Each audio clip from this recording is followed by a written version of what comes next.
120 seconds.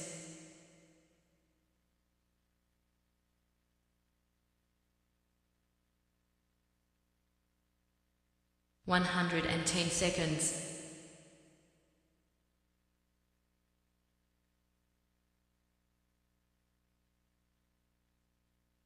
100 seconds.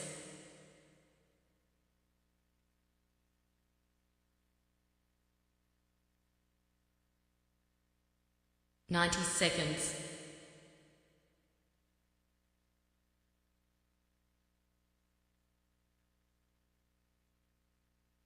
80 seconds.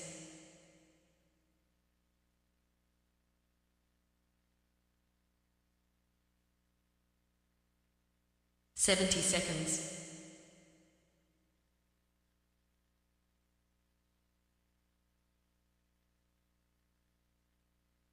60 seconds.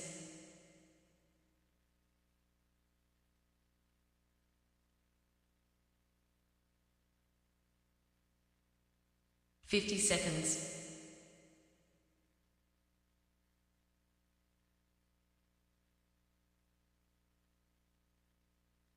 40 seconds.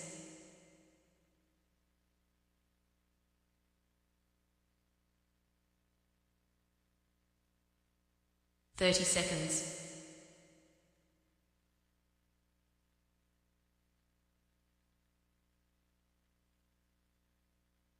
20 seconds.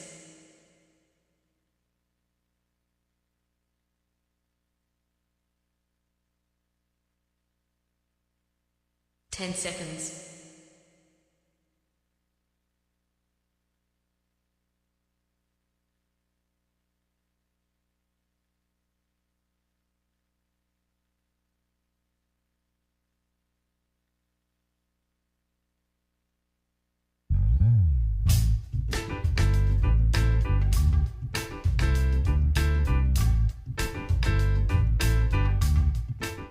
My name's J.C. McCauley. I'm Naisha McCauley, and you're watching AccessTV.org.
Friends, once again, it is indeed time to get our talk on. It's Morning Talk with me, your host, J.C. McCauley, along with the champions of talk. This morning, of course, in studio, 1A, we have with us none other than the one and only Cleo Duke-Wright. Good morning, Miss Cleo. How you doing? Good morning, Stan. I'm doing well. How are you? I'm doing good. I can't complain. A little tired. Other than that, I'm doing good. I'm doing good. How was your week? I'll ask you that question first. Throwing off my timing. She's pretty good. I had a great week. Good. Great week. Good. Yeah. I had a great week too. Busy. Do anything special? No, not really. I just stayed home a little bit more, which was restful and good, you know, and watched a little TV because I get so sick of that thing. So sick of TV. I want to turn the TVs off, but there's other people in the house, so I can't. But Okay, so you still do the shared television experience? Like where everyone is watching the same thing on the television? oh yeah. Yeah. All right, that's I remember when television used to be like that, and the one person commanded the television, and everyone else had to watch what. I'm watching that. Don't change the channel. Now everybody's on their, they're on their phone. Oh well, on the phone and watching the TV. Mm-hmm. Like you're watching something on the TV, and then my son may be on his phone and say, "Did you know what happened? Somebody just got this just happened. Do you know someone just died?" And blah blah blah. This just came up. So yes, he's always on his phone, and he would be on the tablet, but we can't charge it right now. So Wow. He's on his phone. That's really a bummer. But it's a little quieter in the house, and I haven't had time to take the tablet out and figure out why this thing is not charging. So your tablet is still not working. Yes, still not working on it. Did you take it to the Apple clinic? No, I have not. I've been thinking my friends have tablets for years, longer than they still have their tablets working. I said something must have happened in the mechanism that it won't charge. Well, you have to take it to the Apple rehab. Apple PCs, they go to the shop. Yes. But the Apples, they got Apple clinics. And I hope they don't say, "Hey, why don't you just trade this one in and get the upgrade?" When someone stole my phone, that's what. Hey, get the 14. No, I don't want the 14. Just bring back the 11 that I had. No, we don't have those anymore. How about this one? How about that one? So, wow, as soon as you buy it, it's obsolete, and then yeah. As soon as the sale goes through, I think there's like a little algorithm that's sent to your phone to start to deteriorate, so shut down for the resale. Yeah, I was thinking not to get an Apple next time, just to get because you got to pay for everything that goes on Apple. Oh my goodness! So it's so much. I'm thinking, well, maybe it's worse than going to the hospital. Yeah. You go to the hospital and you get all the phantom bills come in. Well, you had 2 aspirin. That'll be $75 a piece. Absolutely. Isn't that something? I was talking about that with someone who is a PA. And we were talking about the differences in the hospitals today and how they, all the machines in the hallways. And it really doesn't look like the hospital that we grew up in. We do. Nurses don't look like they used to. Beds aren't tight. If the bed wasn't tight, I remember first working in a hospital, and you had to check on that bed. Those sheets had to be tight. That drawer sheet had to be just so. And that nurse came in, and if she had to remake that bed, it was trouble for you. So you had to make sure that patient was turned, and you also had to conversate with the patients during the day. You had so many rooms, and so you would check on those patients, your whole shift. So you'd have conversations with the patients, and so you knew by the time they left, you knew them. But it's nothing. Now you have to ring the bell. And now you had to ring the bell then, but it takes a long time for a nurse to come because they're always working on their computers. Wow. So the big difference in human care. Human care. I like that. Human care. Human care. Old school nursing provided human care. That is practically what I'm seeing, and when I'm, visiting doctors, that's almost non-existent. There is no more. There's just being on your computer, and you have to go to the desk when you're visiting someone, and there's always someone busy on their computer, and you don't know whether to say something or not say something, and then you say something. They say, oh, that's so and so's patient. She'll be right back in 5 minutes. she'll show. Jeez. I'll let her know, and all of that. That's kind of stuff. Then they take the thing that you pick up when you go to Walmart and put it on your wrist every time they give you some medication. Oh, yeah, with that little scanner. Yes. Beep. All right. Yeah. I'll see you in an hour. You didn't have. Well, they still charged you before, but it was just so much more. Well, it was a personal touch. It was Yeah, like they actually want you to get well instead of you being just a revenue stream. You know. I remember a patient that I had when I first became a nurse's aide back in the day, and her name was Mrs. Fisher. Mm-hmm. And Mrs. Fisher always wore makeup. I didn't wear any makeup at that time. Always wore makeup. And you'd come in at 7 o'clock in the morning, and Mrs. Fisher would be all made up. And one day I said, Mrs. Fisher, do you always make up every day? Early, you always have on makeup? She says, I go down to breakfast, I have on my makeup. I do everything I do. I don't show myself before I have on my makeup. I said, really? She said, yes. She said, one day I didn't put on my makeup, and I went down to breakfast. My husband said, oh, please put on it. Oh, please put on your makeup. Don't ever come down to breakfast ever like that again. And I laughed, and she says, and I never, ever did it again. And she had surgery, and her makeup was on. I just, when I go in and get ready for something, I may put on that little makeup. Her face just always pops into my head, Mrs. Fisher. That's too funny. Wow.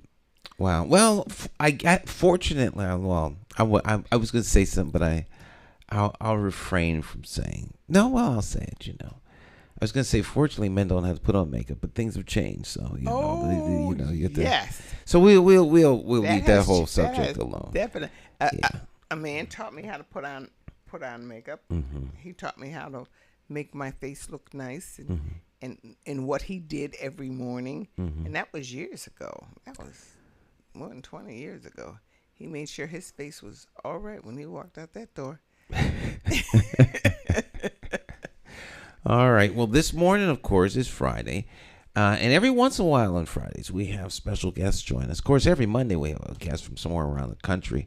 But today we have a special guest joining us right here from home, right here in Hartford, Connecticut. And she's a friend of the program. She's been here before. But I've known this young lady for many, many, many, many years. And she's joining us today. She's an author. She's a writer. She does books and Christmas cards and all kinds of cards and ministry cards. And she's a minister here in Hartford, and she does wonderful deeds and runs a kids camp. Her and her husband are well known as philanthropic individuals who do the one thing many people wouldn't think of doing, and that's opening their home. So it is a great honor to have with us none other than the one and only Clara Ruffin. Good morning, Sister Ruffin. How are you? I am doing well, thank you. Thank you for extending a welcome to me to come to your program today. And of course, we have history together, you and I, and Cleo too, and her children. So I do feel at home coming to you this morning. I'm excited. I'm actually excited. This is early in the morning, but I'm excited. Well, it's good to have you here. I forgot to mention teacher. Both you and your husband. Right. Phenomenal teachers. Back when teaching used to be, I don't know, I might offend a lot of people. To me, teaching is nothing like it used to be. Not at all. It's totally changed. It has totally changed. I'm not exactly sure what changed it. But I do know that it used to be, the classroom used to be a safer place, just like churches were a safer place. You could actually teach, and you could actually invest in the children that you taught. You could you could look at them and scold them and stay with them after school to help them if they needed it. And there wasn't the anger that was built up. The anger that I see in the media right now is just alarming to me, and the responses to anger alarming. Yeah. Wow. Mhm. What do you attribute? Do you have any, what do you attribute it to? You are still with kids during the day in the summertime because you have the kids camp. But Mhm. where do you think all this stuff is coming from? A lot of it has to do with the breakdown of family, I do believe, and what kids are exposed to at home, and um, how they respond to certain situations. The violence has to come from somewhere, and I don't think there's the emphasis that parents used to put on education, being stressed in the home. Mm. We would just so many things, and of course, so many things have affected it, and plus technology, believe it or not. Kids would much rather be on their tablets or being on TikTok. And I mean, and there's some funny stuff that you see, YouTube, but the time that has been set aside, that used to be set aside for family, is just not there. It doesn't seem to be there. And of course, the economy has changed a lot. Mm. Yeah, I could remember when we first met, and I was in distress. I was. Mhm. Do you remember that? Do you remember that day? I remember. I don't know if I remember that specific day, but I remember meeting you, Cleo. You were kind of unforgettable. Well, thank you. I guess, but but I remember that I was in the parking lot. That little circle in front of the Mhm. school, and I was getting out of my car. I don't know what I was doing, going to see about my son or whatever, and I was getting out of the car, and you got out of the car, and you walked over to me, and you said, I just see. I didn't even know you. You said, I just see um, something special in you. Just I don't know. And we started to talk. I think we prayed together that day. You invited me to your home, and if you wanted to go to this was a wonderful place to be. Sarah Ruffin's home was just such a wonderful place to be on a Sunday evening. Mhm. And there was music, and there was praying, and there was talking about God and the Mm. gospel. It was just such a wonderful time. And the food was always very good. And there was Oh yeah. Oh always yeah.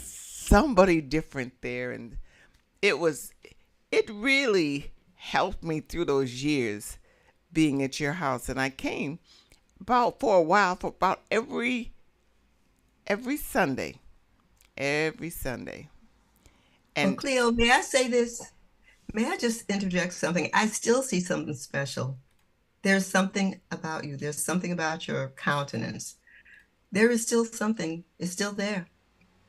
That special thing. it didn't grow old and go away, huh? No, no, didn't. Got Oh, got thank you. younger, I think. So more certain. Thank you. You're Thank welcome. you. And I did tell some of your stories.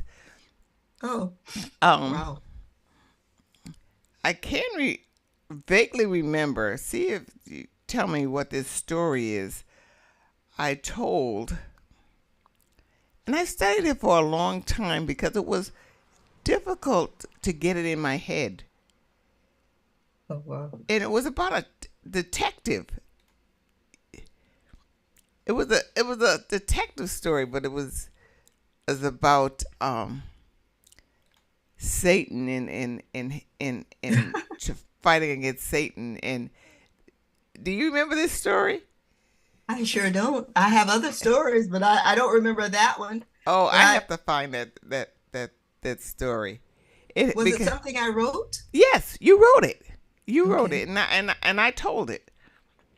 oh gosh, so many years ago. I can't even remember characters. I just remember that it was a detective kind of story and a person just searching for truth and finding it. So you gotta look through those stories years ago. You'll find that story. That sounds. I'll yeah. And I went to your class and told a story. Yes. Did we make ice cream in your class? I think we did. I think we did. I And brought think my there ice was a cream picture. maker. Yeah. Yes. Yeah. And we turned ice cream. It wasn't electric. The kids Right. had to turn it. Yes, yes. It was years ago. Years Boy, and years ago. those are Yes. some good times, some It- healthy times. It was. And Mhm. to come to your home and have all that camaraderie and your son at the piano. That was wonderful. Wonderful time. The open door Open door. ministry. Yes. There are very, very few people who are willing to open the doors of their house and invite you in. And Sister Clara and Brother Richard would open their doors up every Sunday, and the meal was always. It was, if it was a restaurant, it would be 5 stars. Yeah. In terms of phenomenal, just phenomenal meal, and anybody could come. It was the open door, and they still minister, and it's gift from the heart. So we'll take a short break. We'll come back. And we'll get into what she's doing now and her latest works and the books that she's writing. You have a new book. You have a new book that either just came out or just ready to come out, right? It came out in June. Okay, so we have a brand new book in June. How many books altogether have you written? About 6. Wow. About 6 books. But Wow. this last one is very different. Okay, well, we'll talk about that when we come back. It's Morning Talk. I'm your host, J.C. McCauley, along with Cleo Duke-Wright. Don't go anywhere. It's Morning Talk.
Hi, My name's J.C. McCauley. I'm Naisha McCauley, and you're watching AccessTV.org.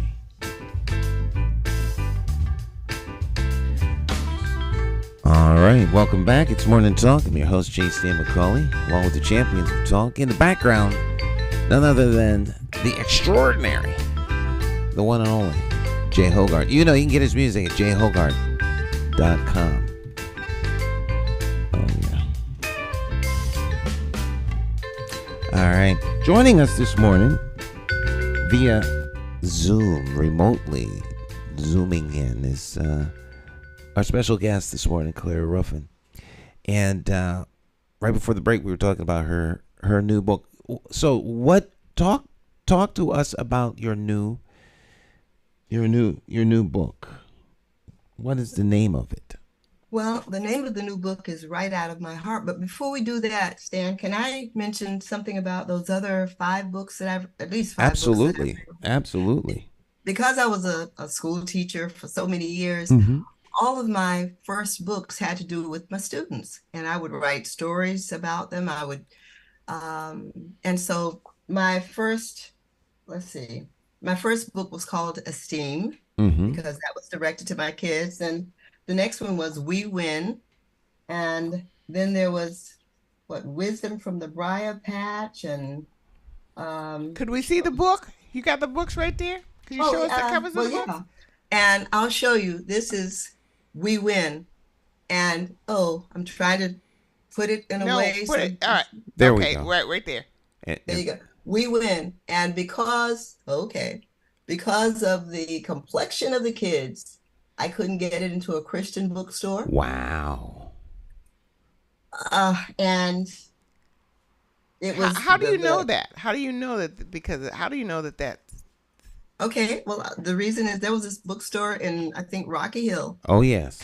Took the book there, and I identified myself as a Christian, and I told him I had a wonderful book, and I read something to him from the book. And he said, well, I have to take it home. I have to take it home and read through it to make sure that its content is solid. Took it home, and after a few days, I went back, and he gave the book back to me, said, I'm sorry. We can't carry this book. And there was a white couple in the shop at the time. And someone had student profiles. The thing, it really was the complexion of the book that bothered him. Yeah. And so that was, may I just read something from it? Absolutely. Okay, let's see.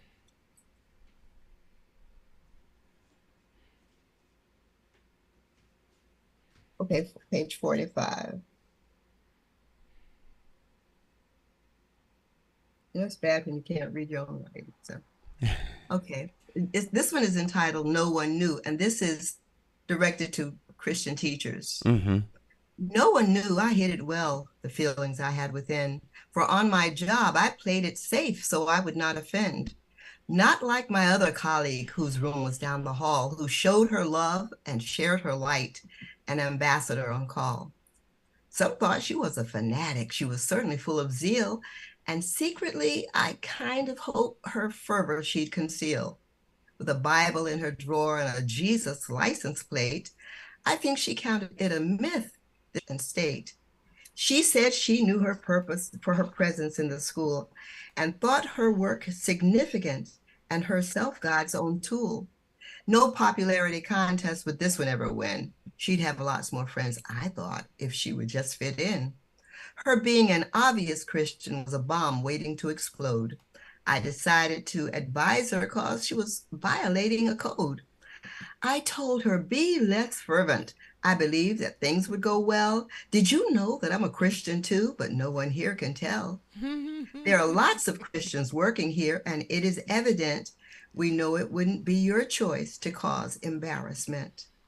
You make us feel uncomfortable. You could make us all lose face. We know God has a work for us, but school is not the place. They'll get you on some trumped up charge and suck us in your mess. I'm here to just urge caution to keep you from distress. The look she gave me pierced my heart. I felt just like a germ. She asked, "So you're a Christian too?" And I began to squirm. "In him I move, in him I breathe. I live for him alone. You're probably well-intentioned, but God's my safety zone. I do my job with competence. I never proselytize. I'm what I am by the grace of God, and I don't apologize." Well, sure enough, just as I said, to warn her was my aim, but she is gone, and I am here, a dimly flickering flame. Does a hidden light bring honor to God? Does it matter, do you suppose? It's a sad thing when you're a Christian and no one around you knows. Oh. It came out of We Win. And so there were others, that focus on individual kids. And they weren't, I didn't name the kids, and I just saw them and something happened, and it was built to encourage the kids, and the parents as well. And then I did Wisdom from Tree Trunk Love. And this has my grandmother's picture on it. Then I did Wisdom from the Briar Patch, Anecdotes. And of course, let's see, I didn't show you Esteem. And this is my latest one right here, Right Out of My Heart. Let's see. Let me see that. Okay. Oh, okay. Right Out of My Heart. And if I move it up, you see a picture see of me. Of a young lady there that looks just like you. Yeah, and then there's another picture right there on the other side. It's hard to make this adjustment here. Yeah. You have to do the Vanna White. You pull it more to yourself, like Okay, all right. Like okay. That. I see you got it down to, you've mastered it to an art. So all along I've done writing since I got the gift of writing when I think it was 1985, and just couldn't write enough. And everything, every piece of paper, every scrap of paper, whether it was a napkin or an envelope or a sheet of paper or something, an important bill, if an idea came to me, I would just write. And so what finally emerged was this Right Out of My Heart. Someone wrote me something that I read just this morning. And this is a former student from 50 years ago. Wow. She said, "I read your book on the cruise. I could not put it down. What an interesting life with God's mercy continuing to keep a hedge of protection around you. Wow. It is so well written. I will put the highest rating on Amazon as well as positive comments. Stay blessed." It's my student from a long time ago. Wow. Wow. I see over your shoulder something else you write too. Oh, let's see. No, over your shoulder, behind you. It's the cards. You do beautiful greeting cards and all kinds I happen to have some here because they really do represent a variety of writing, different types of, and they're not all, let's see. And I just dropped one. But if I could share a few of these before getting into my book, I'd love that. All right. It says, "From one eagle to another." It says, "Since we are eagles made to fly, why is it we shun the sky and peck upon the dirty ground to eat the crumbs that lie around? Given wings to travel far, do we remember what we are? Sometimes it's easy to forget on our purpose when we've been beset by problems and a million things that cause us to forget our wings. Discouragement. Is that why we hug the ground and shun the sky? I'm glad God has a plan for me that I don't always fully see. His word declares, I know it's true. He also has a plan for you." That's one of them. That's powerful. On the inside. That's very, very, very powerful. Here's another one that this one makes people squirm. It made me squirm too. It's called Leftover Love. Can you see that? Okay, here we go. There you go. Leftover Love. There's a clothesline with a tattered bear and some hearts. Mm-hmm. Your love is that I'm too tired love, or I've got a headache love, that I'll get around to you love. You're important, but I've got something else to do first love. It's I know what you want me to do, but I've got a good excuse for why I'm not doing it love. But it's I'll give you some, but not all of me love. It's buried under love, hidden somewhere love. It's shallow, diluted, almost deleted love. But listen, child, I don't want your leftover love, your scraps from the table love, your pocket change love, your I'm too busy to spend time with you love. I require more and I deserve better. I want to be first and foremost. I want to be the focus of your attention and the object of your affections. I want something in you to spring alive at the mention of my name. I want you to run on eager feet to spend quality, unrushed, undistracted time with me. You're borderline in your affections and don't realize it. Wooed by other things, you step further from me with each passing day. Return, my beloved, return.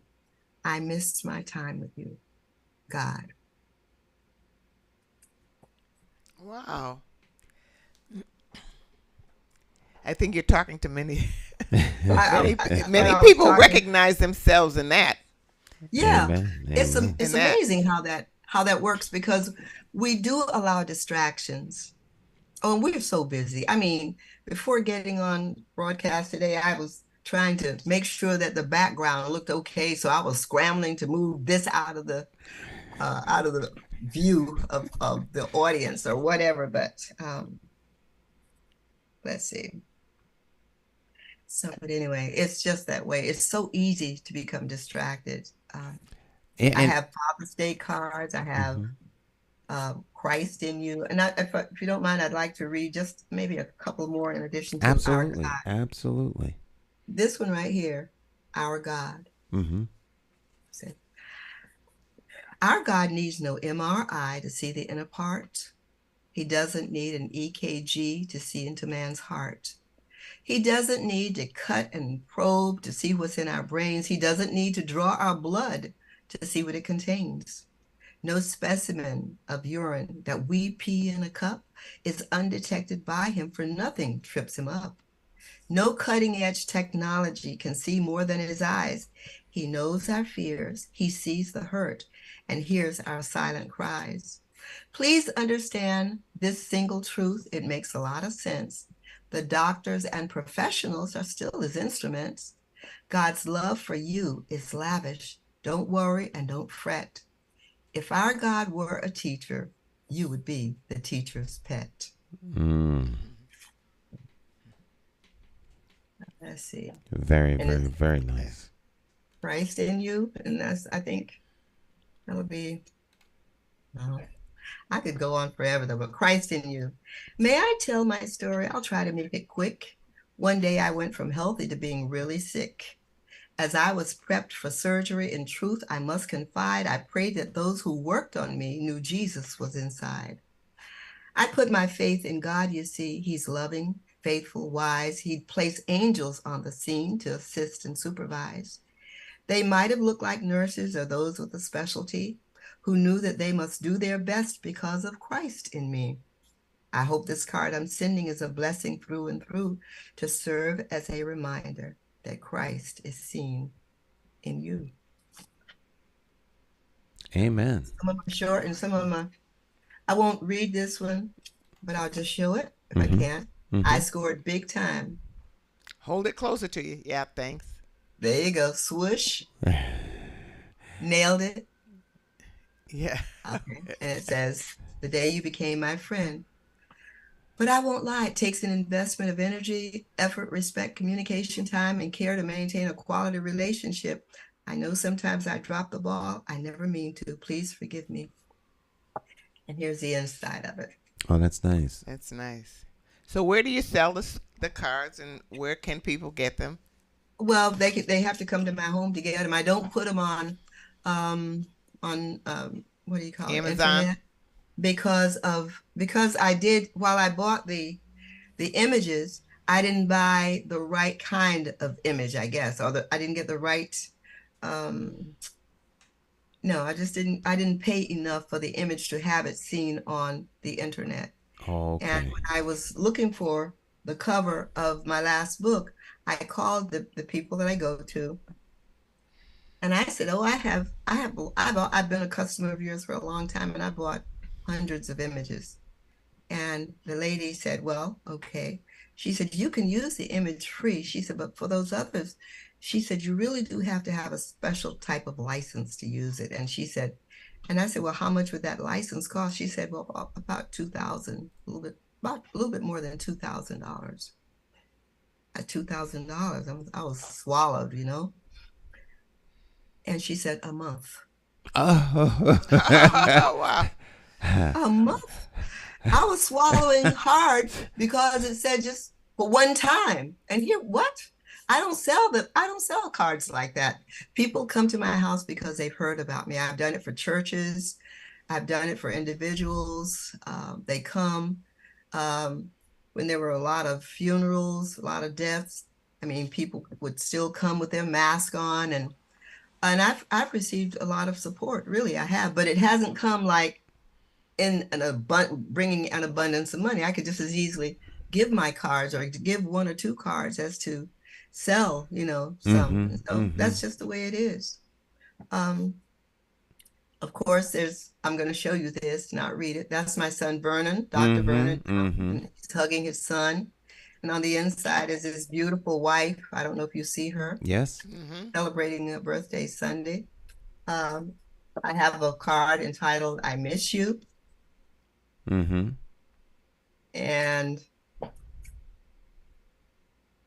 sometimes we are transitioning. All of these are relative, pertinent to me. Sometimes we're just transitioning from a safe, comfortable location to a place that is new and unfamiliar. We can shake and quake in our boots. You shared a portion of the journey with me. Thanks for reminding me to occasionally stop to appreciate the beauty and fragrance of the flowers along the way. And that's the way this looks on the inside.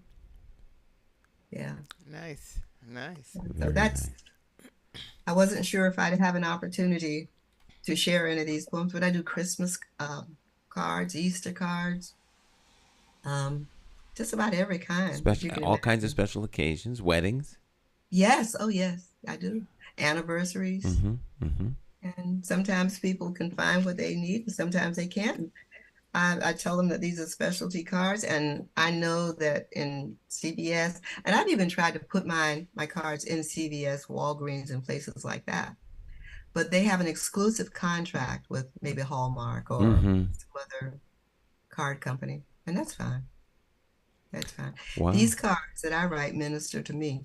Amen. My family, and so I'm good with it. Yeah. Wow. So the images that you have can I guess it's like the same thing for music, you know, and but the license to have a monthly fee, that's a little, that's it's not even a little over the top. That's push you off the roof. That eliminates so much talent that will never be seen because it just costs too much to be seen, to be heard. But I think that's really, so you kind of have a house store, something still like the open door, unique. And people could come and see your cards and get special occasions. When I had the bookstore, I did business with a card company, but they went out of business, and I didn't want Hallmark. You know, I didn't want that, and I could not find any kind of special place for my cards. And I think there are a lot of that. People would come to you. Do you do now? See, she'd be great on a Zoom show. Yeah. You know, a Zoom show or just right out there where people could just look you up and say, hey, here's a place where I could go to see some cards. You know, I think you can do a lot with that. Absolutely. Wow. With just being home.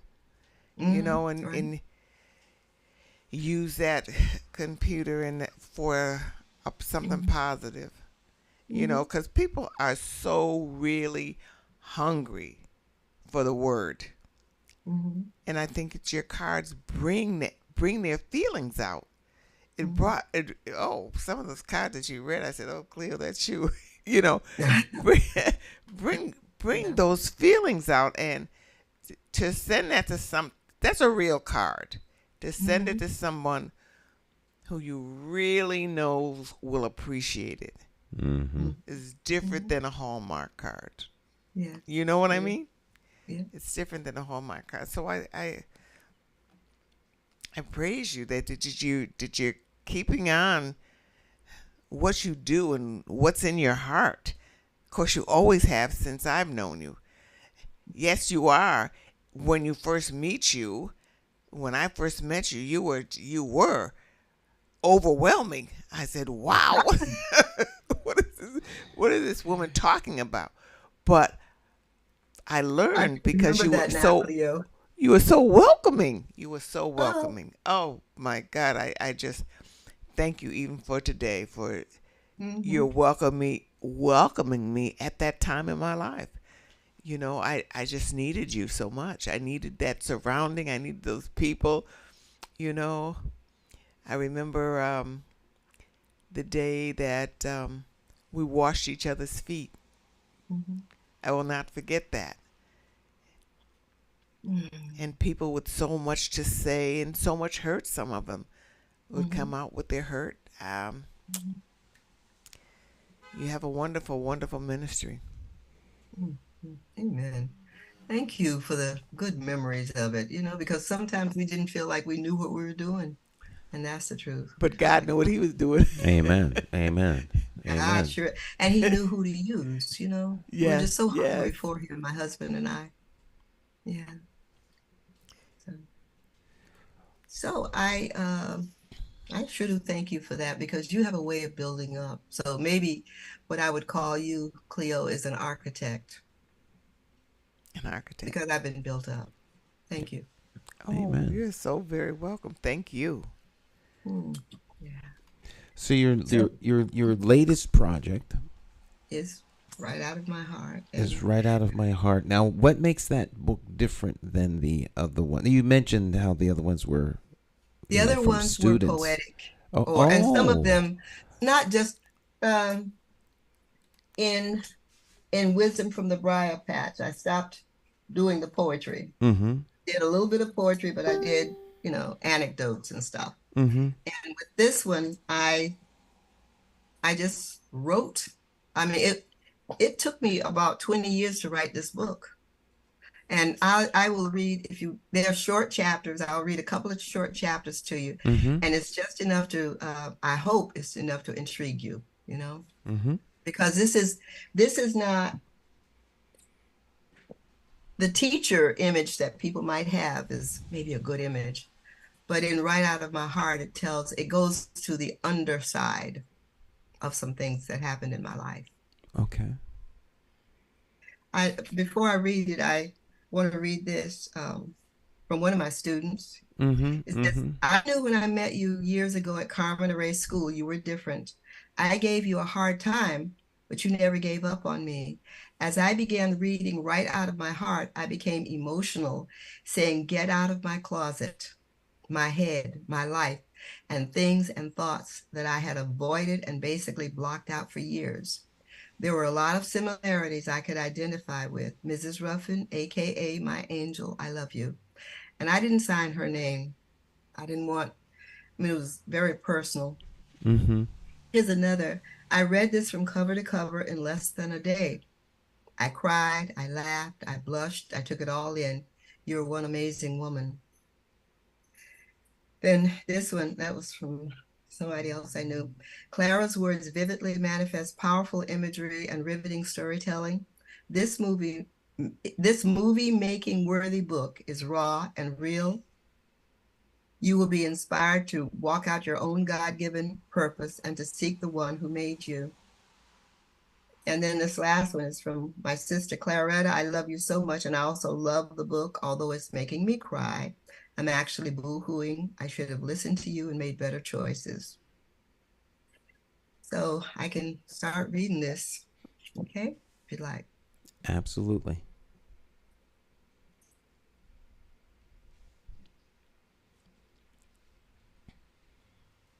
Now, let's see. I don't want to spoil this too much. Okay, but I will.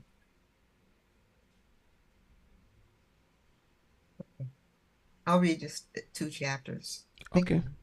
Okay, Dust on the Shelf. The year was 1998. I had recently flown to Chicago from Hartford to hear Marva Collins speak. Miss Collins was the no-nonsense founder of Westside Preparatory School, famous for her undisputed success in working with minority students.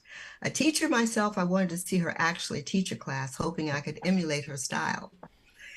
Since I had a couple of hours to kill before the seminar, I passed the time window shopping in downtown Chicago when I saw a couple of young men frantically motioning for passersby to come into the Coliseum to hear a dynamic preacher from the Bahamas. I entered the large room. I had never heard of Pastor Miles Monroe before.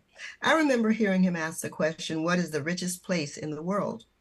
Anticipating our responses, he said, "No, it's not the gold mines found in Africa, nor is it the vaults of the world's largest banks." He named a few other places where one might imagine a stockpile of wealth being located. "No, it's not in any of those places." And then pausing to let the words sink in, he said emphatically, "The richest place in the world is a cemetery.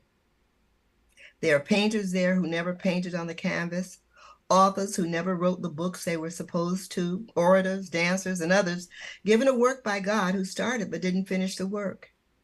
They were endowed with God-given abilities, but they died and their works died with them. Many started but failed to complete the work." As I listened to the young pastor, I felt as if God had revealed to him an assignment he'd given me years ago. The Coliseum was huge, yet the pastor seemed to be speaking directly to me, and I began to squirm nervously in my seat.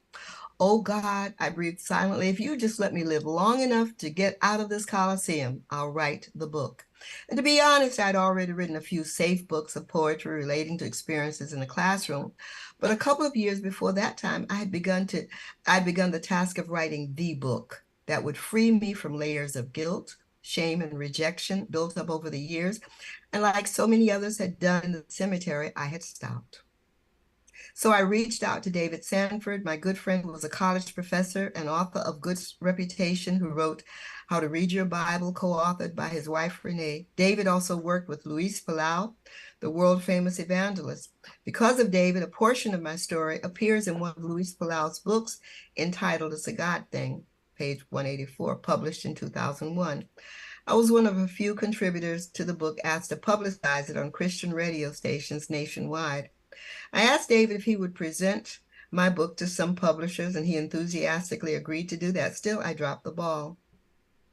God had told me in my days of good health that my life is a story that must be told.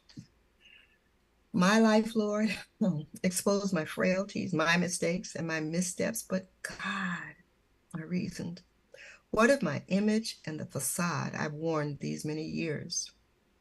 I've survived my painful past somehow, and I really don't want to dredge up all that pain again.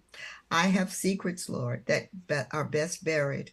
They are no longer fresh and have grown stale after all these years. Besides, what was once taboo is now seen every single day on television or on the internet, and people don't even blink anymore. Statistics show that females are raped and sexually assaulted at an alarming rate. Many wives are frigid because of some trauma they've experienced in their childhood at the hands of a man. Think nothing of those things, my child.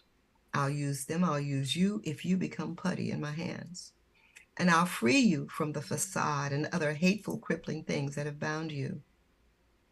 In 2013, I was diagnosed with cancer. After disappearing for 8 years, unknown to me, it resurfaced in 2021. The discomfort I experienced then as I lay beside my husband in bed was not a figment of my imagination. I could not lie comfortably on my back, and when I attempted to lie on my left side, my rib cage hurt. A pinched nerve, perhaps, or could it have been fatigue from operating our 6-week summer camp for inner city kids? I finally went to my doctor and had him order an x-ray that evening. When he called to report the results, I recall asking him, "Well, Doc, what's the good news?" "I'm afraid I don't have much good news to share," he said with regret in his voice. "The cancer has returned," he said, "only this time it has attacked your skeletal system." With compassion, he told me that the x-ray had revealed that my bones were very fragile and porous, that if possible, it might seem that they could disintegrate and collapse onto the other bones in my body. What came to my mind immediately was an image found in Ezekiel 37 of dry bones lying on the ground and the question, can these bones live? I dimly remembered the passage from the Bible, and I knew I must read it before my vivid imagination took flight. He said many other things as gently as he could, and I felt like a detached bystander. After listening to him talk about what the x-ray could mean, I told him I had 2 questions for him. "What can we do going forward?" I asked calmly. He explained my options, which included being seen by other professionals and getting treatment. He ended by saying, "And of course, we can all pray." He was the ultimate professional. I seriously doubted if he would pray for me. And that's the second question I want to ask you, doctor. Will you pray for me right now? My question did not resemble in the slightest any questions he thought I might have. He nervously cleared his throat before saying, "But I don't pray the way you pray." "Then let me begin by praying for you," I said. "Heavenly Father," I began, "I pray that you would bless this, your instrument. I thank you for all the training and skill he possesses. I thank you that he is diligent, thorough, and knowledgeable. Be with him, I pray, in Jesus' name." And then this precious professional became more than a doctor. He became my friend as he prayed for me. "Perfect," I said softly after he finished. This doctor, who always carried himself in a totally professional way, seldom, if ever, straying from what would be considered proper doctor-client etiquette, had prayed for me. I believe both of us had been affected by the prayers. There's no other reason to explain his mention of the prayer in the books, in the notes he forwarded to the hospital. Even before the diagnosis, I had begun to feel the pinch of time on my flesh. I had heard years back the clear call to do the work to write this book that serves as part of my reason for being.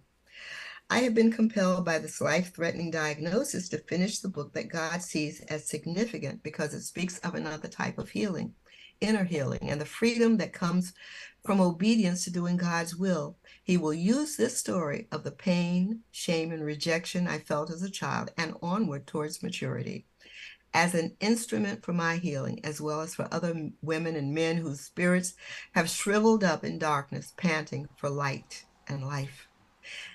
And so I come to you with my story, recognizing that others may tell a story in a more compelling way, wishing that my skills were more polished, but knowing full well that God will receive the glory from my life and my words. To be used by him in such a way is my heart's desire.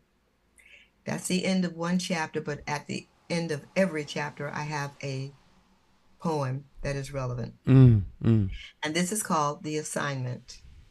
Child, I see your head bowed, knees bent. I hear your praises and supplications asking me to reveal what your assignment is.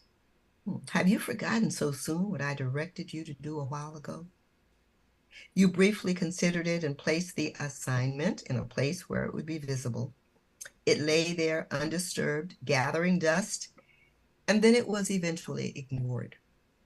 Do you not realize that lives lie in the balance and to some extent depend on your obedience to my will? I will not give you anything new until you have completed what you have shoved aside and left undone. I see your furrowed brow as you scratch your head, straining to remember. Repent, my child. In your busyness, you've forgotten that I am your priority and not the distractions that divert your attention. Write the book. So that's, I'm skipping the first chapter, Mm-hmm. and this is called A Shot in the Dark. Mm. And in short, it is, I'm sorry, A Shot in the Night. Mm-hmm. Mm-hmm. And I will end with this one. When the telephone rang that October 12th, it was one of several sounds in an active home on a Sunday evening at 10:30. We school-age kids were lounging around dreading Monday. All of us were home except Ma, who had given birth to Jimmy 4 weeks earlier. Ma had gone to visit Mary, a friend who lived in Wilson, North Carolina, who had supported her during her pregnancy. One of the reasons we were still up was to see Ma before we went to bed. Daddy picked up the phone and called out to my oldest sister, "Telephone's for you." A few seconds after putting the receiver to her ear, Anne dissolved into tears and loud, sharp screams of denial. Everyone rushed into the room scared. Before we even knew the cause, we too were crying. As our strong older sister limply handed the phone to Daddy, she choked out barely audibly, "It's Ma. Someone just called to say she got shot, that she's dead." Oh no. We all wailed loudly. Could the caller be mistaken? Perhaps it was somebody else. Daddy was having a hard time hearing the person on the other end of the line. Tears were in his throat, which made speech difficult. We were all stunned. After the brief conversation, he shaded his eyes with his hand and loudly sobbed. There were more telephone calls to make that night, calls which would confirm or refute what we'd heard on the phone and provide us with details. Daddy and Ann went to Fremont to identify the body. We slept and cried fitfully all through the night. Eventually, we learned from the witnesses who were present that Ma had stopped in Fremont, a few miles shy from her destination, to go to a club to see some friends. Someone called Peter Green, her old boyfriend, to let him know she was in town. We were told he rushed on screeching tires to confront her. Her relationship with Peter had begun during one of those times when Daddy had gone to Washington, D.C. to work. Times had been hard and jobs were scarce in Goldsboro. He did what so many other men had done. He moved to Washington so that he could support his family back home. It wasn't long before he too became involved with a woman whose apartment he shared. After working for several months in D.C., Daddy returned to Goldsboro. Ma, to his surprise, was 8 months pregnant. How would he react since he was not innocent? Acknowledging his share of the blame and admitting his infidelity, he decided with Ma to work to preserve their marriage. Only, Daddy had said, "You must promise you won't see this man or any other man again." She agreed to his terms for reconciliation. When she told Peter that she'd no longer be able to see him, that their relationship was over, he exploded into a fiery, jealous rage of, "I can't have you." He threatened, "Nobody can." To her, they were empty words of a rejected boyfriend. Knowing that the end of one thing would precede the beginning of another, Ma was willing to break all ties with Peter to preserve the family. Peter must have nursed his hurt and the rejection he felt. He must have nurtured the rage, because on that night when he saw Ma again, he called out to her, "Trumilla, now, Peter, I told you I can't see you again." He swore as his face twisted in anger. "I told you, if I can't have you, nobody can." With that, he pulled out the gun. On television screens and in movies, it looks dramatic and heroic, but in real life, it looks pathetic. The arrow that is shot forth from the bow has a time-release poison that spills over onto others in a subtle, soul-searing way. The single bullet penetrated her heart and came out near the spinal cord. Death was instantaneous. As she sank to the ground, the enormity of his deed hit him. It was rumored there was a violent streak in him. He had hit other women before, but to actually shoot someone. He jumped into his car, loudly gunning the motor, and sped off. He was apprehended 2 years later, brought to trial, and sentenced to a mere 3 years for killing the young mother of 7 children. It was a black-on-black crime, you see, committed in the South. Ma had been very much alive one moment, and then the next gone. Her death was too much to take in. I was 11, just 2 months from being 12. Second oldest in our family, I felt such a devastation that I could barely stand to think how my younger siblings must be handling their grief. Somehow we lost ourselves in the hustle and bustle of preparing for the funeral. There's a numbness that coats the pain that keeps it contained. Part of me refused to accept her death. Long after her body had been lowered into the grave, I'd see some woman from a distance and wonder if it'd be Ma with the lively, laughing eyes and the huge smile. Ma who sang solos at weddings and funerals. And this poem says, "Restore me." And I will share that. Okay. And this is a poem from Ma's perspective, perhaps. If I'm lost, return me to my owner. If it seems that I'm lying around, cast away, or accidentally dropped, restore me. If it seems that I slipped off someone's keychain or off someone's finger, restore me. If it seems that I slipped away from someone's protective eyes or fell from between the pages of a much-loved book, if I seem disoriented and out of place, restore me. For I'm precious to my owner who misses me and weeps for me. His heart is torn because he loves me greatly. He longs for me and laments my absence. How I became separated from him is a thing you're not required to know. So save your judgment and quell your questions. Suffice it to say, the grass somewhere else seemed greener, and deception, subtle and secret, blinded me.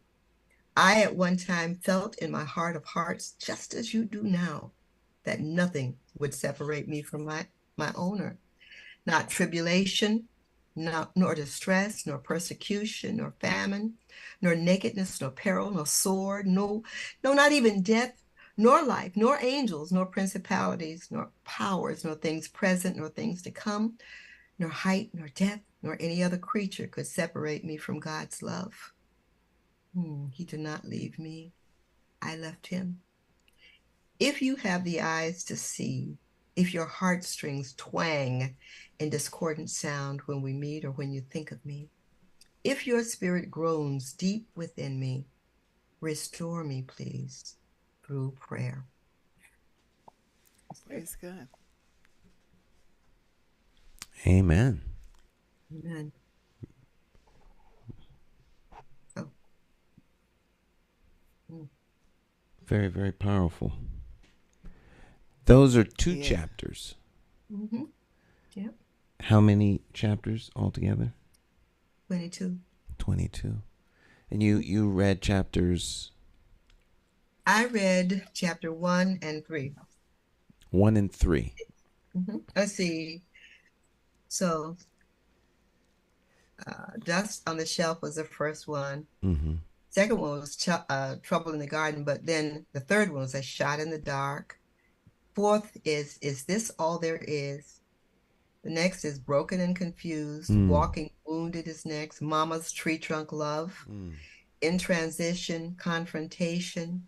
Tougaloo College, Weary Traveler. Ruffin, My Sir with Love. Twice Married, and Baby Makes Three. A Labor of Love. Reckless Farmer. The Deep Thaw, My Damascus Road. Killing Me Softly.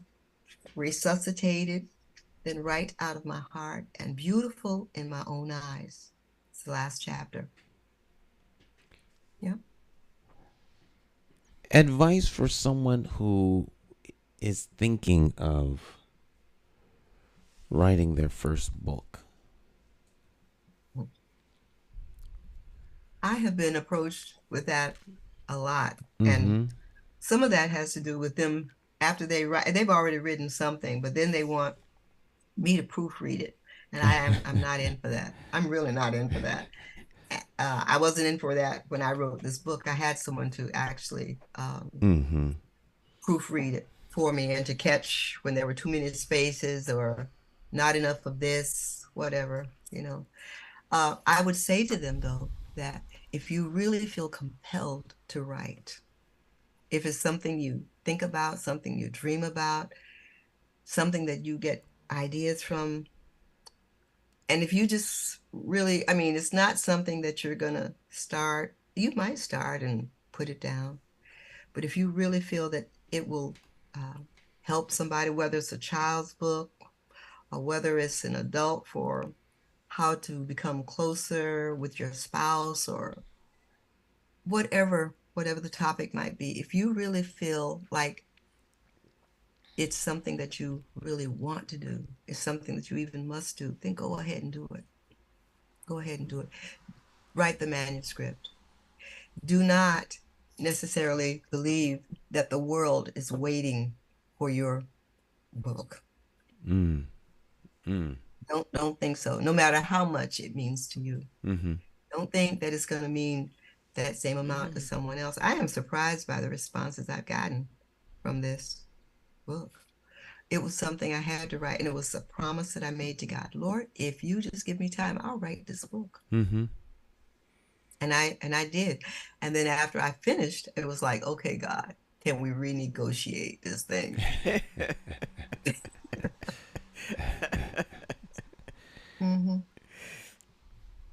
I wasn't sure what was going to happen after I finished, but all I know is that he is glorified in the book. And I think the most startling chapter might be that chapter that talks about a shot.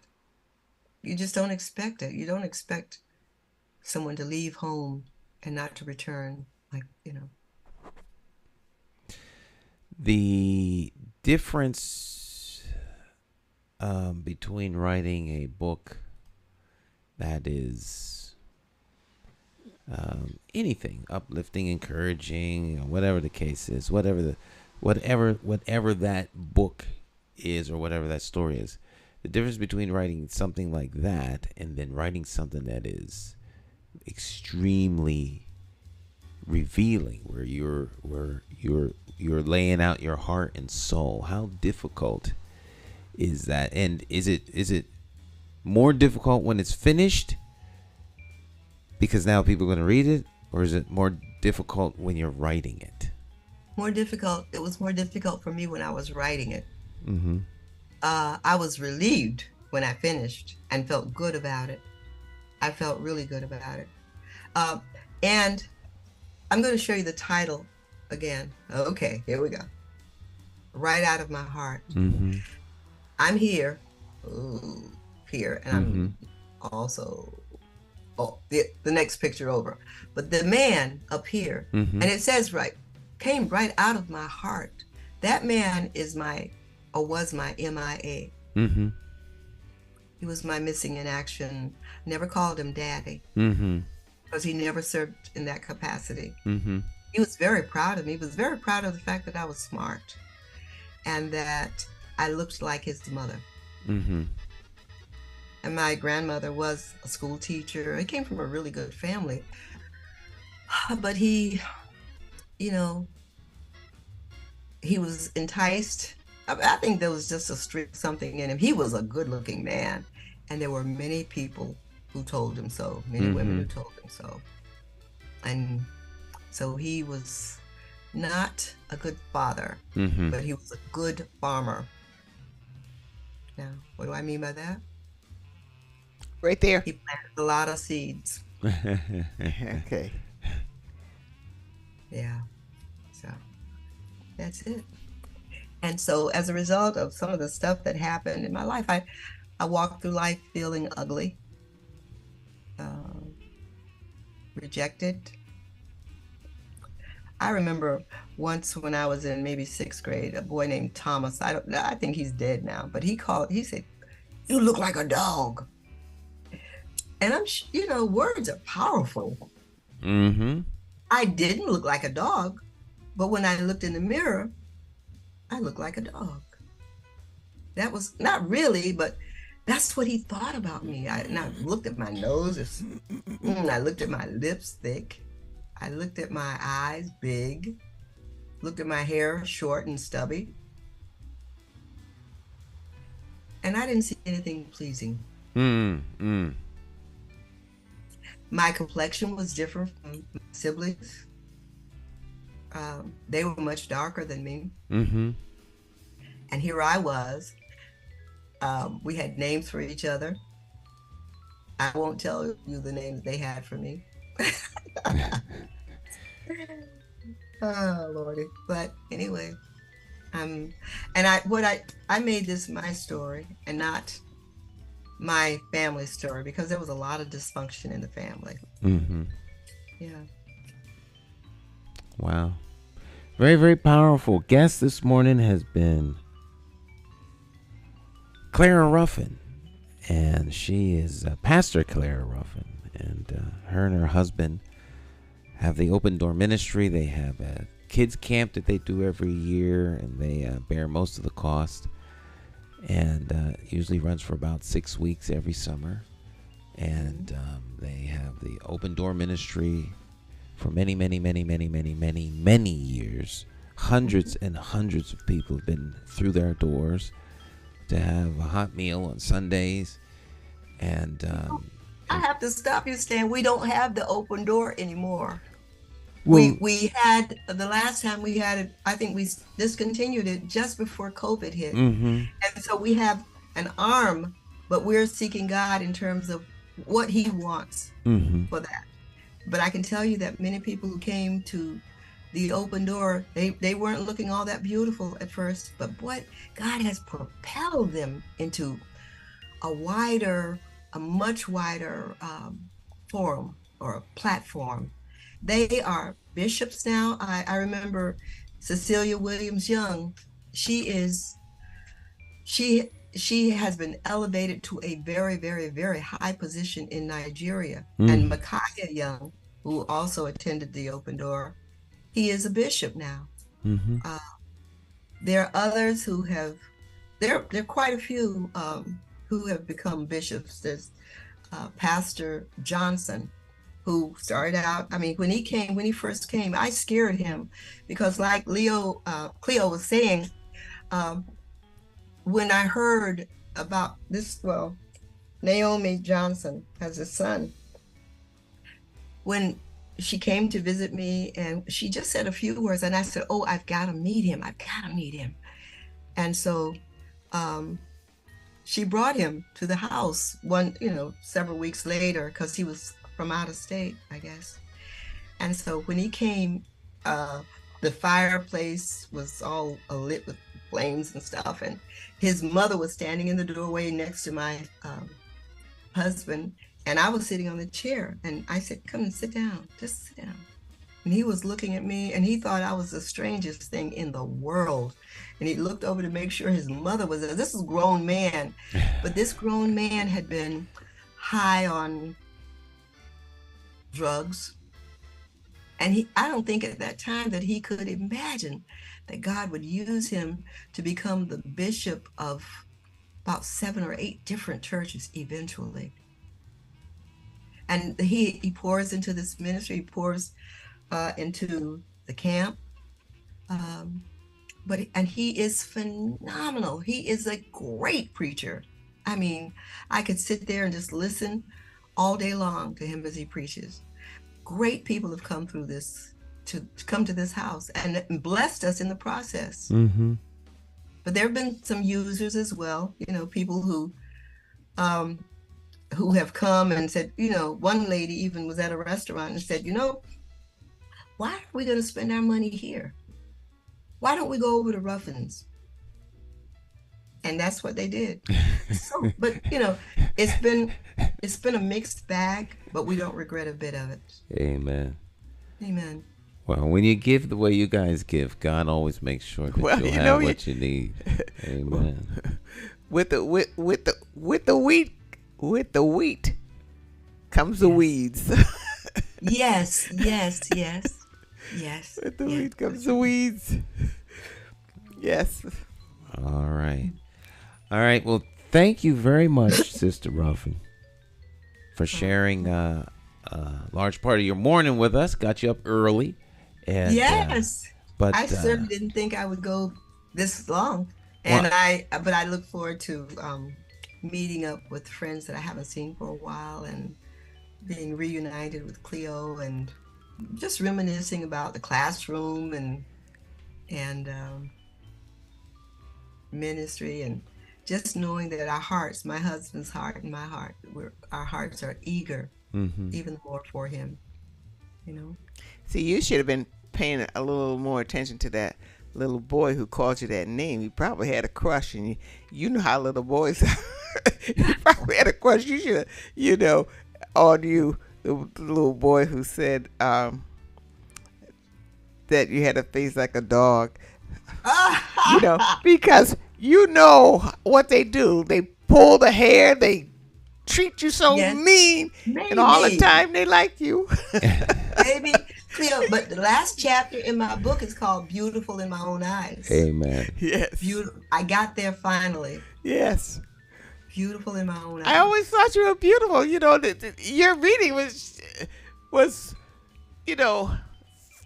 felt, but shocking, because I always thought you were beautiful. I always, Lord, kind of saying, oh, I should be more like you. And through the pain, I guess comes a flower. Amen. Through the pain comes the glory. So, and people did say I was beautiful. They told me that. I just didn't believe them. You gotta believe it, yeah. Yeah. So I believe, now that God has beautified me. And I believe, and I've always wanted a relationship like you and your husband. It's so beautiful. I love looking at people who have wonderful relationships, and you guys have like the most wonderful relationship that I have ever encountered. So I am blessed by both of you. Thank you. And 54 years. 54 years. 54 years and about 6 months. Yep. Oh, wow. And I pressed, I put my hand on his back to see if there are any wings underneath his shirt. Amen. All right, my friends, we're going to take our break, and we will see you on the other side of the break. Sister Ruffin, it's always a pleasure. Oh, thank you. Thank you for allowing me to have this forum, this platform. You'll see me again soon. Okay. All right. All right. God bless you. God bless you too. All right. Sick and Save, my friends. We'll be right back. Oh, my God.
Every bad political decision is made by a politician elected to office. So if you think your vote doesn't matter, just remember this. There are people sitting with politicians in a back room making deals about your future, making policies about your children, making decisions about your neighborhood. To them, you are just a vote. You are not their cause. You are just a vote. Elections have consequences, and if you don't vote, you are actually voting to keep these people in power to work against you.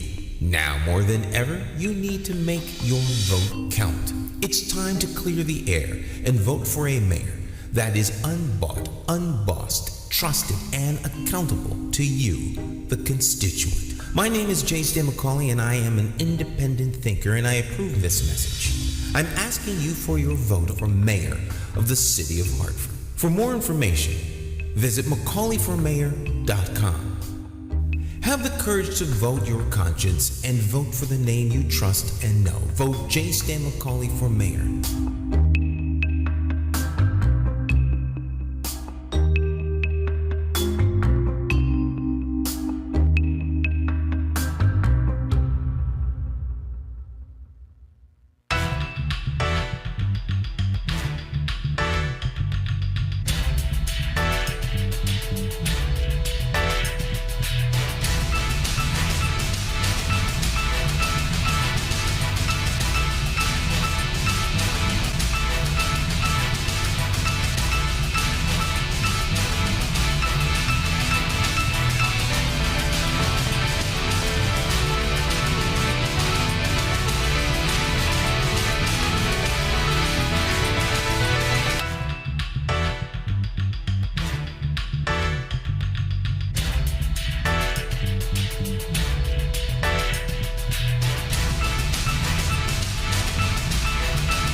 Hi, My name's J. Stan McCauley. I'm Naisha McCauley, and you're watching AccessTV.org.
In the background, Jay Hogarth. I'm gonna let this play because I love this song.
They hear them. No. They hear everything. Oh. They're wearing headphones, but they hear the whole mix. They hear what you're hearing. Literally. So you hear that? The song we're listening to, that's what they're hearing.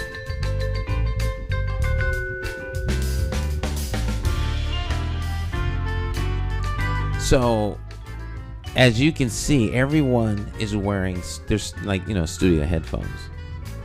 And you see the little white box there? He can control his volume. But what everyone is listening to is this mix. And because my audio is what they're listening to. My audio, what we're hearing is not a mix down. It's not a, if you listen to the album is not the same as this. The album is mastered. Many hours into the mix and the art of, Putting it all together. the post-production, putting it all together. That's live. That's a live mix. Because see, the album was done a year before this, but it was done during COVID. And so I was invited to come and record the album when they cut the album. But the studio was during COVID, and you had to be vaccinated. If you weren't vaccinated, they wouldn't let you in the studio. You had to show. How'd you get in? I didn't go. Oh, you did. So they pull your mic up.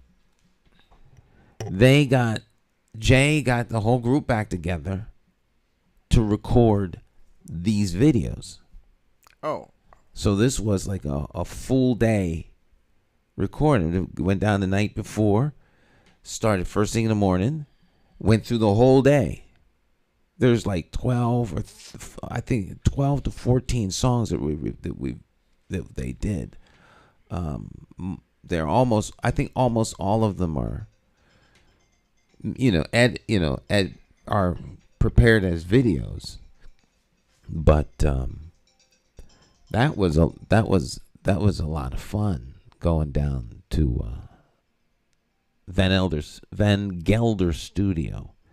It's a legendary studio. Like all the Blue Note jazz records were recorded in that studio. Everybody that's great in the jazz world, jazz circles, recorded their albums in that studio. It was like, the way the studio is designed. And you weren't allowed to take pictures or video in that studio. But the original guy that designed the studio is gone on. And his assistant, the young lady that was his assistant, now runs the studio. She's older than I am. So the studio, so she knows like where you place a mic in that studio changes the dynamic of the sound. So everything is very carefully Everything placed. is carefully. Everything in there is careful. So if you put a rug down and put the drum on the rug rather than the floor, it changes the whole dynamic and the relationship of one mic to the other and phase, and all that. This is an engineering marvel, that studio. So pictures of it can give away some of the creative genius. So they didn't allow cameras in there. So it was like an honor to be able to go in there and record. So it's like, and then of course to record somebody like Jay, and the ensemble is just amazing, because I call my seat the best seat in the house because I'm behind the camera. But that was a live production. We recorded that in real time. So it's just fun. It's fun. I'd go anywhere to do this. I mean, I go to California. It wouldn't matter. Hey, all I know is it was cold. It was like 4 degrees outside. It was freezing. It was you can't even imagine how cold it was. Just getting equipment from the car inside was freezing. It was cold, but it was fun. It was a lot of fun and worth it. Absolutely worth it. Absolutely worth it. And then yeah. There's more songs than the ones we play. We just don't have time to play them all. But one day I'm going to do just the songs. You know. In fact, Jay came here. I was going to play all the songs while he was here, but he turned it into a political into Stan's the greatest man on earth for mayor. Yes, he did. Which I really, really appreciate. And of course, he said, I didn't do it so you could appreciate it. I did because that's what I believe. So, I have to play his interview again. Yes. Yeah, I'll play it after the primary. I don't want people getting confused going out looking for me to be on the primary. That was really a nice visit. Yeah, and he's just a musical genius. He's the big music guy down at Wesleyan. Yeah. Yeah. So yeah, he's head of the music department down at Wesleyan. Professor. I told you I sang there one time. At Wesleyan. Yes, totally screwed up. Screwed the biggest at a wedding. Totally screwed up, but because I was in this big place, and and I was so nervous, and I knew I was too nervous. It was like the time that I was supposed to do that poem. That time you were there, and I kept saying, "Why are you so nervous about saying a poem?" I could not understand. Sometimes you don't understand why you might have done something 1,000 times, and I was just so nervous. I couldn't get it in my head, although I knew that sometimes you're just nervous about whatever, and you're not understanding why you're nervous. Well, was I nervous then? I can remember 2 times, and that was that poem at Wesleyan when I was to sing at this girl's wedding. Oh my gosh. They were patient, but boy, I didn't think. What did you start the song over? Or you just plowed your way through? Oh my! It was like when I was taking music lessons. I'm still like that today. And I was supposed to sing "I Believe." I love that song, "I Believe," and I started over and over, and finally I just got through it as best I can. And my girlfriend that I used to babysit for got up and sang that same song and won. It was a contest and won. I said, "Oh my," But yes, I have this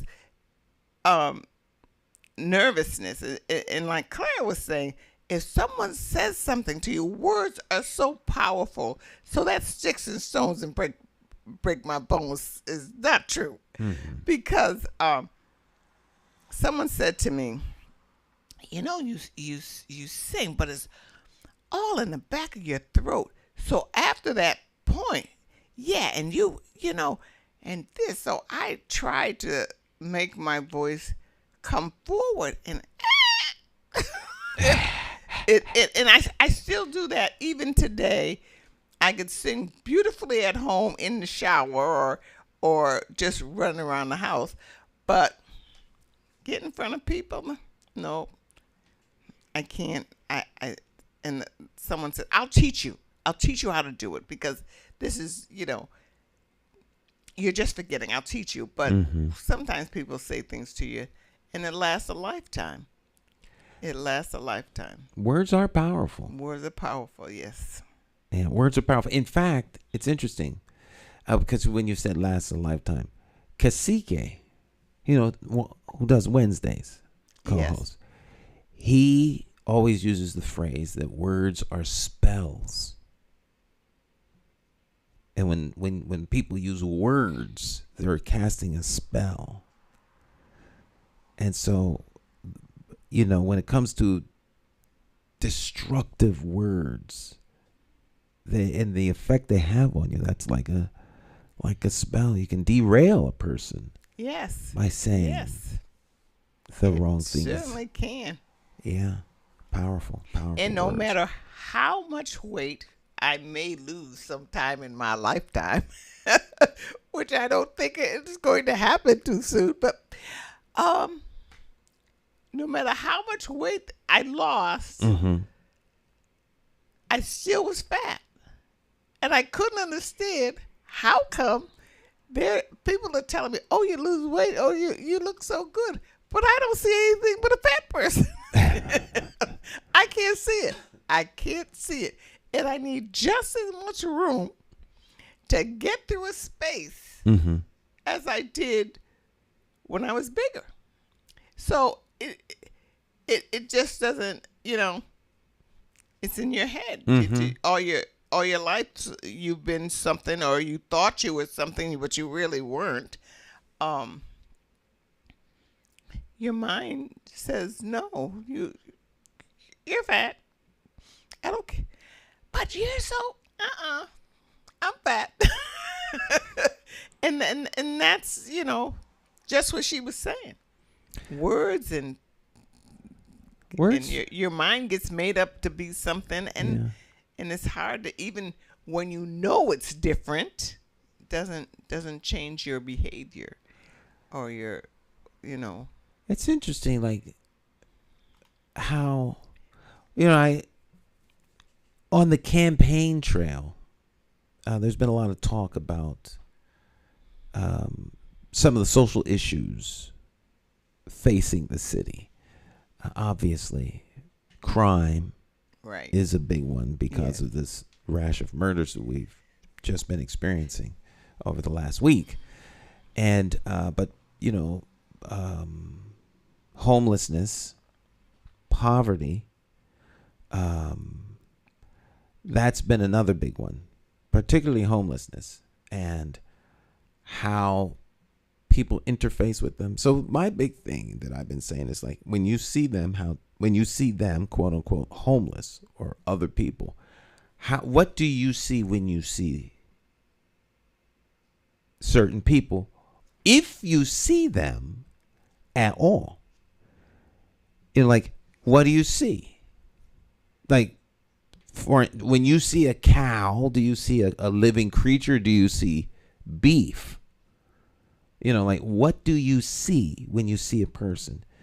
Do you see a human being that is a female? Do you see a woman? Do you see a grandmother? Do you see a sex symbol? Do you see an object? Objective. Like, when we see people, what do you see? When you see someone's black, are they someone that can think, or are they just, black folk? They're dangerous. I mean, how do we see other people? And I say all that to say, how do we see ourselves?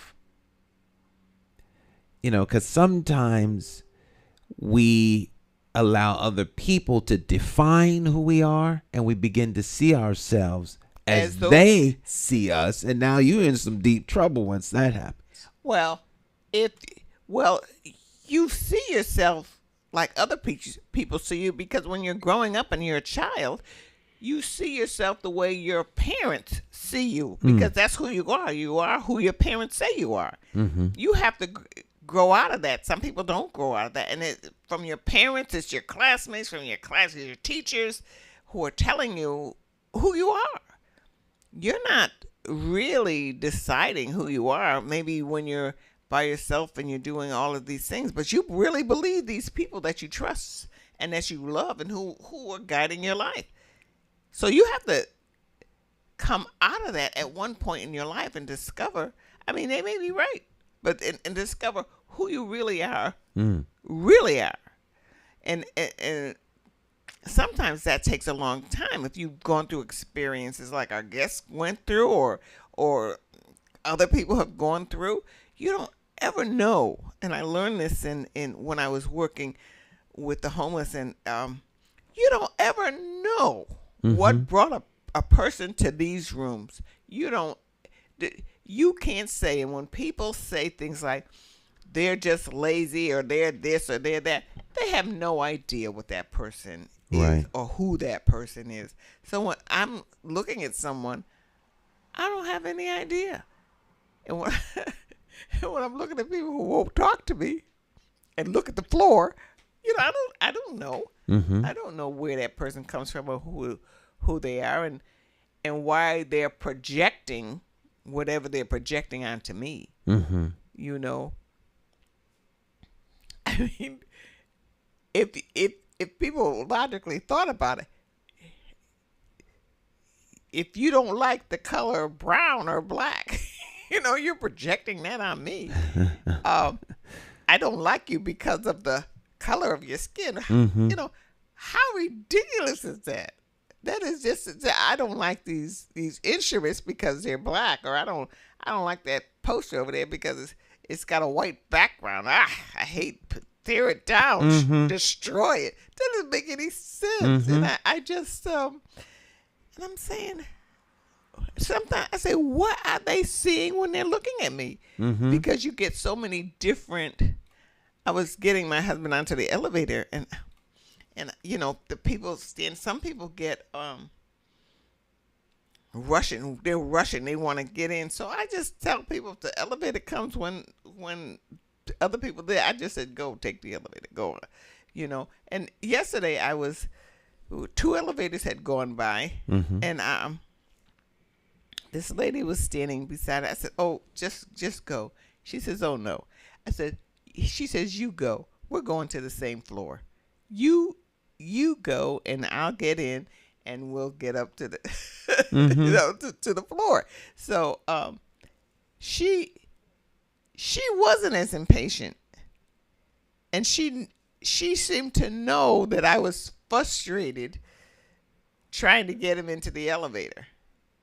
And she took the time to say, come on, we'll get into the elevator. But I was just nervous about that. And so I'm paying more attention to how other people feel rather than how I need to get him upstairs and into the elevator, and till somebody came and helped me out of that mindset, kind of. Don't worry, she says, get into the elevator, So I got into the elevator. But I'm always thinking what other people are thinking, when they look at you, and how they speak to you.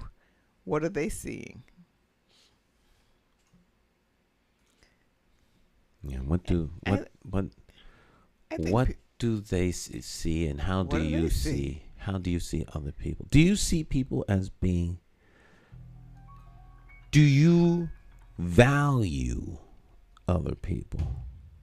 I think a lot of times people don't value other folks, so it becomes easy for them to see them as less than. Because then you don't have to help them. You have to.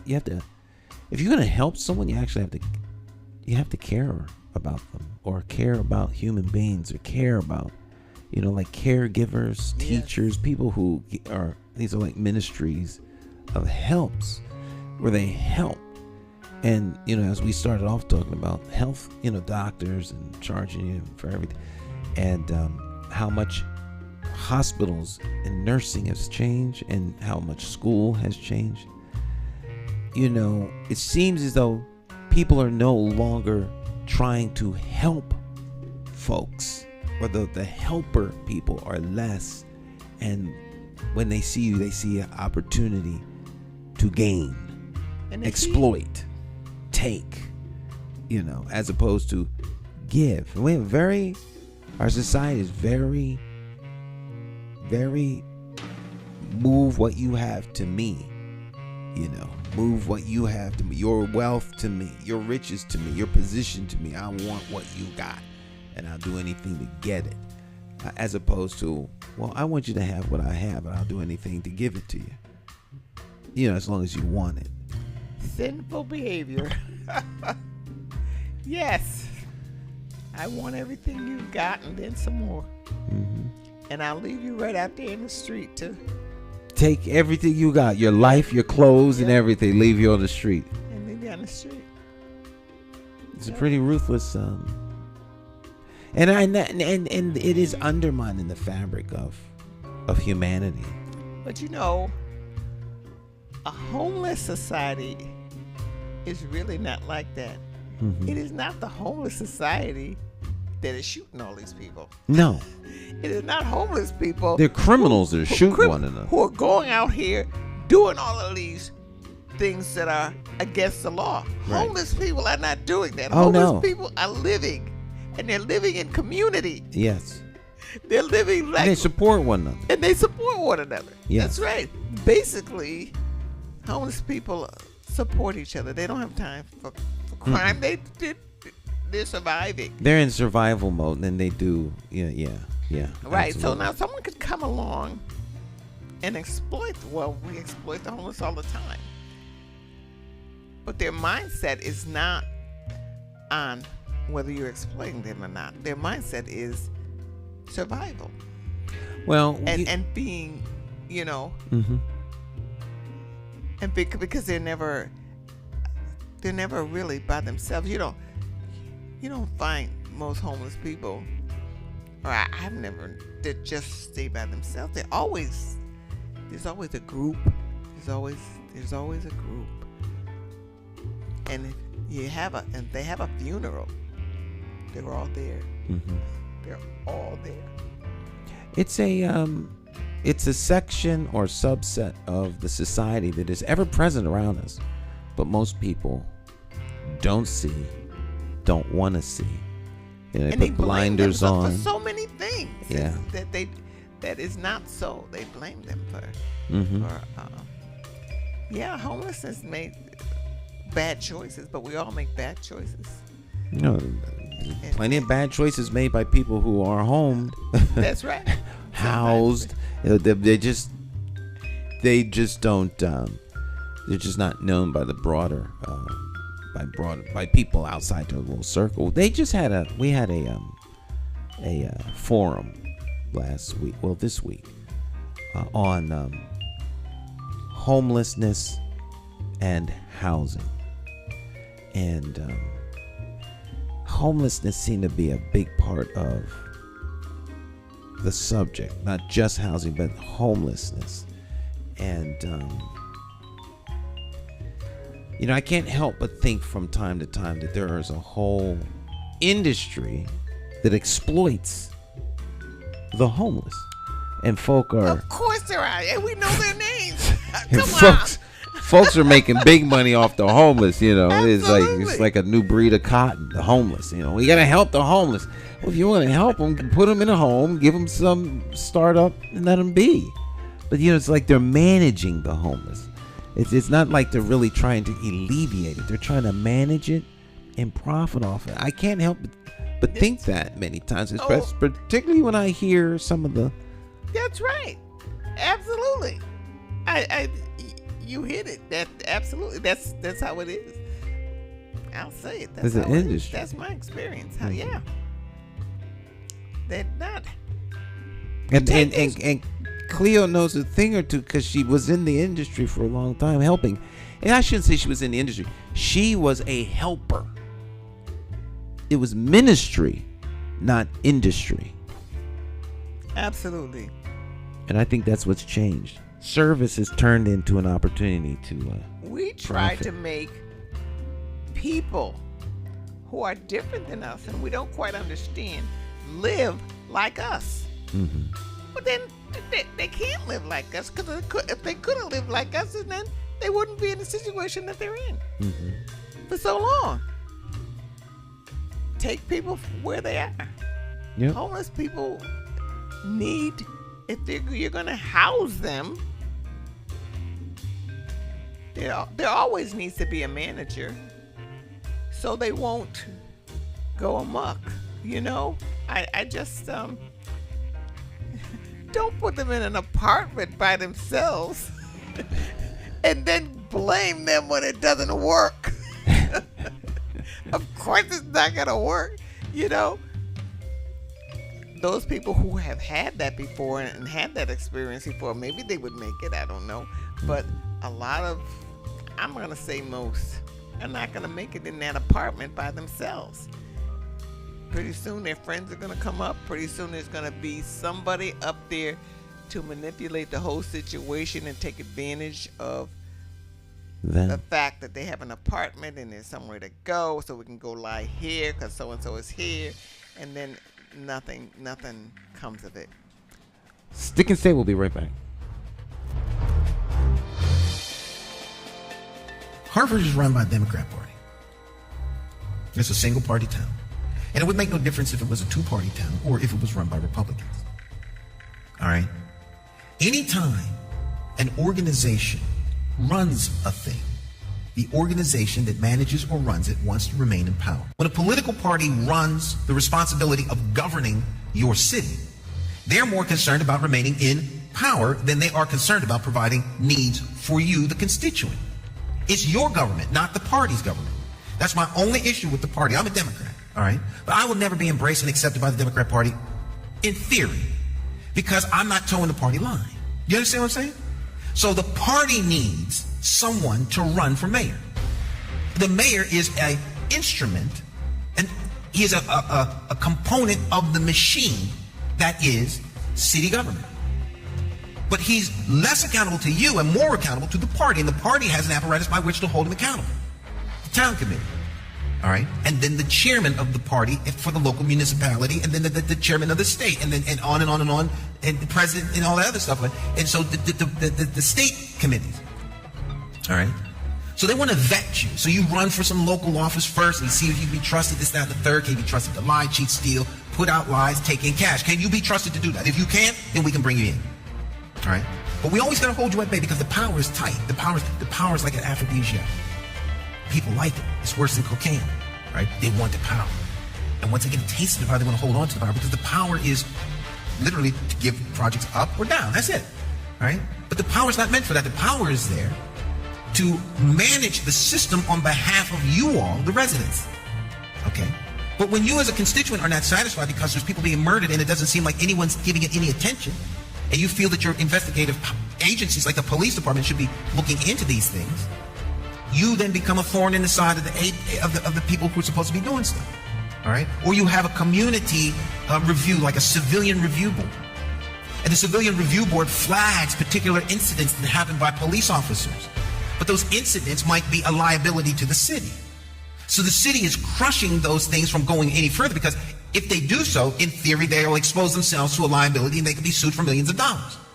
So they never sees the light of day. So you, the constituent, who's supposed to be in charge of all of this, are kept in the dark. There's no transparency because they don't want you to know what's going on with your government because it is a threat to their power.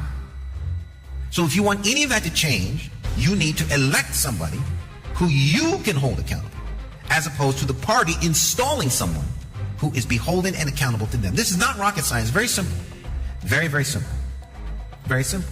Don't let anyone tell you that you don't have the capacity to hold accountable your elected official. They want you to think that way because then you accept the fact that you don't have accountability over them. But you didn't put them there. The party put them there. Understand? The party put them in office, not you. You think your votes put them there, but it didn't. It only takes 35 votes to get into the office of mayor. That's the town committee. If those 35 people come out and vote for them, they're in. They don't need you to come out. All right? So you have the illusion of choice, the illusion of a modicum of control that you think you have, that you find that the rude awakening comes 3 weeks after they get in office. You get the old royal shadow because you didn't put them there. You understand? If you put them there, they would be beholden to you. If you put them there, as an elected representative of the people, you are beholden to the people, not the party. And that's why Hartford is in the shape it's in, because your elected officials are beholden to the party.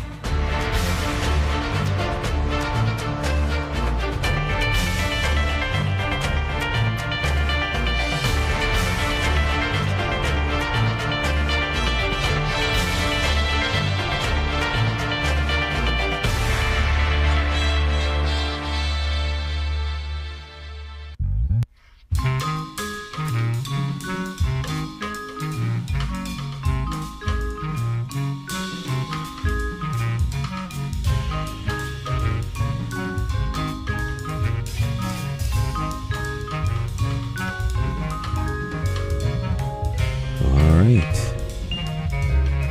Well, this brings us to the end of our journey. Time just blew by.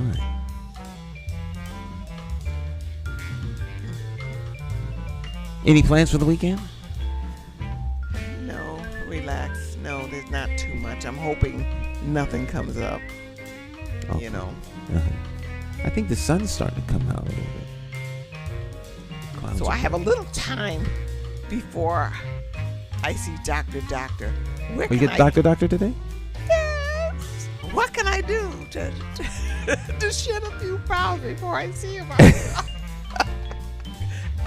Because I couldn't eat that 3 soups a day.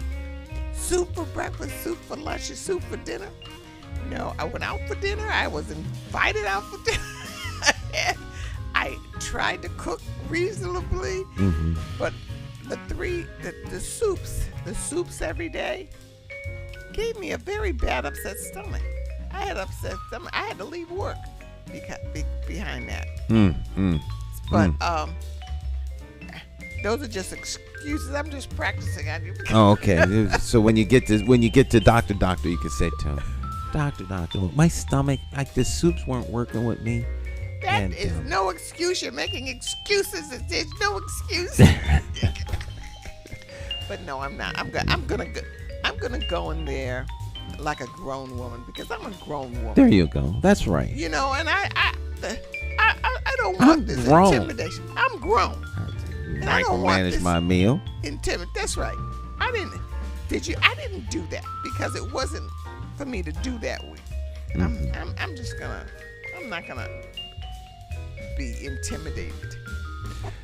Well, tonight at Black Eyed Sally's. On what? Tonight Yes. at Black Eyed Sally's, XY Eli is performing. So I'm going to go see XY. My wife and I have reservations to go, and we're going to go out to dinner, and we're going to enjoy XY Eli. So we're going to have a little fun tonight, yeah. Yes. Yeah. Go out and have fun and I want to do that without thinking about anything. Just go out and have a good time and relax. I've been trying to doing the relax thing this week, trying to just relax. Well, you have a good time. Tell me about it next week. All right. About how it was and all of that stuff. Is the food good there? Black Eyed Sally's food is good. Yeah. So I think I'm gonna have barbecue something. I don't know. I could taste it right now. I could taste it. I could taste barbecue. it. Oh, yes. Barbecue. Yeah, Black Eyed Sally's. All right, my friends. Well, special thanks to our guest, Sister Clara Ruffin. Great to touch bases with her again, and of course Cleo. Always good to see you. My weekly visit. Yep. So, and you all out there, we'll see you all next time. You all have a fabulous rest of your day. All right? Do something nice for one another. Ciao, ciao.